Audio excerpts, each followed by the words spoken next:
Bien, señores, ahora les vamos a presentar una institución que está promoviendo el mérito, digamos, alrededor del desarrollo emprendedor con una visión clara de negocios, pero que impacta a una población de ingresos muy bajos. Esta no es una competencia de emprendedores sociales, es una competencia que busca identificar potencial emprendedor con miras a lucrar, pero teniendo como meta el mercado de ingreso bajo. Vamos a conversar con el CEO y fundador del Hult Prize Foundation, la institución a nivel mundial encargada de realizar este gran concurso de emprendimiento, para conocer poco más al detalle de qué se trata esta iniciativa. Ahmad Ashkar es el CEO y fundador de Hult Prize Foundation y está con nosotros. Thank you very much for being today with us. It's a pleasure to be here with you. Please introduce Hult Prize Foundation to our public. So the Hult Prize Foundation is a partnership with the Hult International Business School and the Clinton Global Initiative and President Clinton himself. We take a major global challenge every year, and President Clinton cast that challenge for us, and we ask millennials, college students from around the world, to come up with for-profit business solutions to solve through a sustainable way those social challenges.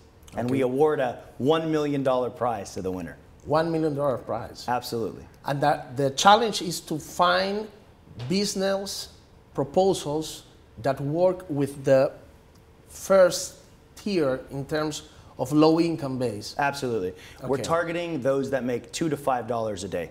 $2 to $5 a day. Yeah, the economic bottom of the pyramid. Yeah, but this is a very important challenge. It is critical because you're going to have, by 2030, about 2.5 billion people living within this income demographic. And if you don't come up with for-profit sustainable business as a result, instead of charity, you're going to end up with a reverse uphill battle to solve these challenges. Absolutely. Have you found enough participants in this contest? Yes. As a matter of fact, every year we're oversubscribed. We begin... How many candidates? This past year we had 20,000. 20,000 around the world? Across 130 countries and 600 different universities around the world. Outstanding. Yes. And it's a testament to the next generations, testament to wanting social impact and change. But what makes Hult Prize a little bit different is we're not looking for that usual public policy or charity-minded person. We're actually going to the world's business schools, and we're asking iBankers, management consultants, corporate executives to use their entrepreneurial acumen to come up with these audacious and radical disruptive ideas that can bring down the cost of the services so that actually they can eventually generate a profit while doing the sale of those products and services to the people who need them most. Peru could be a very important market for some of those solutions. Absolutely. Can you share some of the business projects that you have read in your So foundation? I think our previous winner from this past year, our challenge was healthcare. And the issue I identified was healthcare diagnostics. Many people are sick, but they can't afford the bus ticket to get to the doctor. And even if they can't afford to pay the bill for the doctor or the treatment. So we had a company come up with a product which took $50,000 worth of equipment that you find at a hospital, and they created a $500 alternative. Oh, really? And they put it in a backpack, and they call it Doc in a Box. And what they've been able to do is offer free door-to-door diagnostics. So they're able to tell... So instead bringing people to the doctor, you put the doctor literally on the floor of the patient. Correct. And you might ask, you know, where's the business model? How do they make money? How are they sustainable? Well, for the first time, because historically this market was never actually getting screened. So we never knew who was sick. So what we've created now, and their first pilot, it's a team from the Indian School of Business, the first pilot has created already the largest disease landscape map in India's urban slum community. So for the first time, a charity can now go into a market very well focused. Precisely focused. So they save money on vaccines, they save money on treatment, and they save money. So the way that our company, NanoHealth, makes money is they actually sell the data. And they make the service free for the customer, and they sell the data. Now through these revenues, what they've also been able to introduce just in the past 6 months is a microinsurance program. It's the first microinsurance program to be offered for those making $2 to $5 a day. And again, that's just one innovation that's come through the Hult Prize. Very, very important notice. I mean, this is something that could change the world if you promote entrepreneurship, Yes. focus on this segment of the market. Yeah, what we're looking to do is radicalize the ecosystem and change perspectives. We no longer want to look at charity as something that you do as an afterthought, writing a check at the end of each year. We want the business world and community to realize that there's a robust opportunity. And in fact, it's $1 trillion a year opportunity. With just 1.2 billion people living in this market, the numbers are huge. At $2 to $5 a day, just do the math. It's $1 trillion a year. Yeah, the numbers are huge.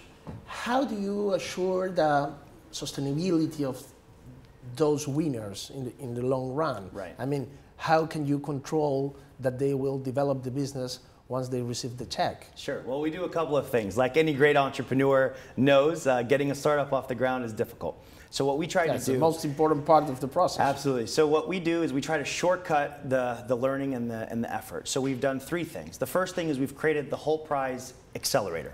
Okay. This is a program where we bring all of our finalists, not just the winners do, during the summer, and it continues in perpetuity, where all of our startups have access to legal advisory, free. Technology advice, free. Marketing advice, free. All of the things that every startup needs to be successful, all of those are taken care of by us and our organization. The second thing we do is we provide them access to President Clinton's network, the Clinton Global Initiative. This is arguably one of the most influential networks in the world.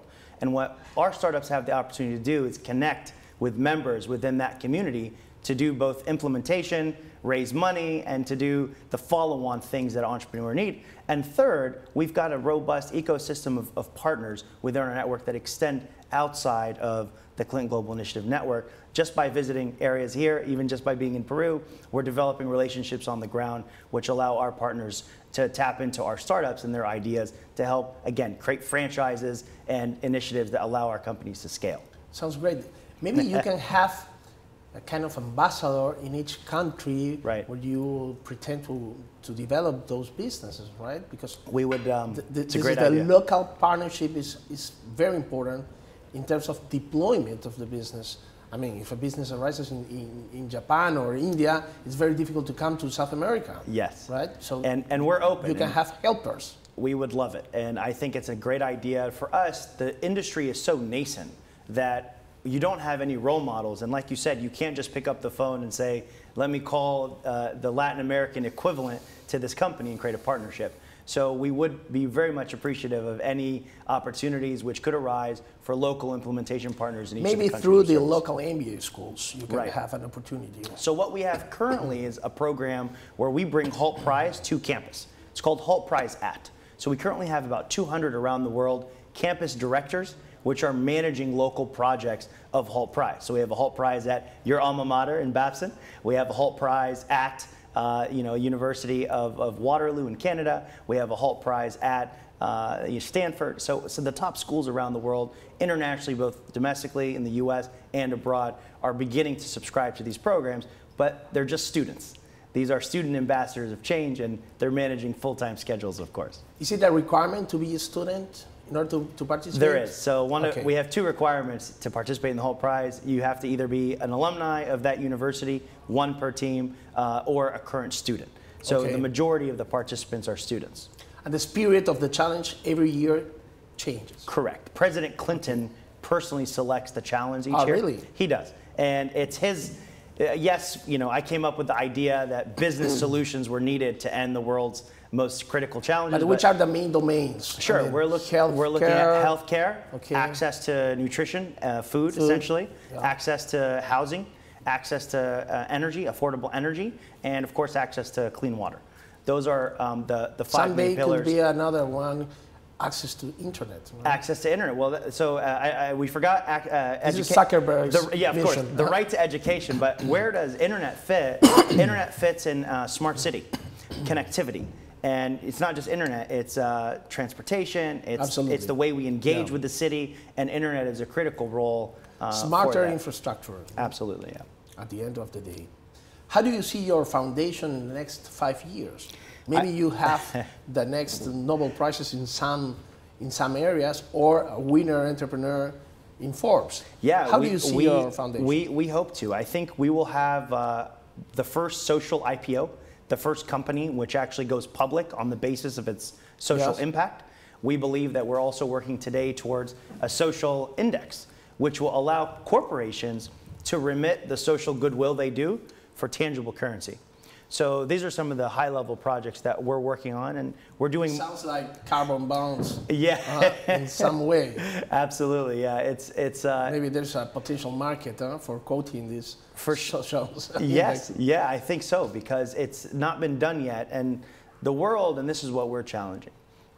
They're looking at social impact as something that corporations must do, but we know that corporations are only guided by profit and loss. This is the way of the world. Absolutely. So in order for us to promote what we do at the Hult Prize, we say, how can we look at it as capitalism, but introduce capitalism with a cause? And how can we make it worthwhile? How can we increase stockholder value, but also increase social impact? And we think this social exchange will allow us to accomplish that. So in our next 5 years, we're obviously trying to stimulate this entire ecosystem, and we're also launching a series of impact funds. We're seeing the pipeline of these ideas. We currently have the largest pipeline of social business ideas in the world. So we've created multiple partnerships with governments in multiple countries to create more funding opportunities for some of these fantastic entrepreneurs. This foundation lives on the support from where? Who supports this initiative? A couple of entities. Of course, the Hult family provides all the seed capital. The Hult International Business School is our host and our sponsor, so they help us, obviously. Professors, students, facilities, real estate. They underwrite the events that we run. The student provide this organizational support. We have over 500 Hult Business School students who come from 100 different countries themselves to support us in bringing, because in our regional final round, once we begin with 20,000, we move 1,500 entrepreneurs from across 130 countries to one of 5 cities around the world. Mm-hmm. And those cities include Boston, San Francisco, London, Dubai, and Shanghai. So the Hult International Business School is critical in doing that. And then, of course, we are experts in crowd. And our own institution is generating revenue by advising governments and other industries on how to use and leverage crowd to have impact. So while we do run the Hult Prize, we're always open to opportunities of using our model and our innovation to actually help other organizations replicate what we've created with the Hult Prize.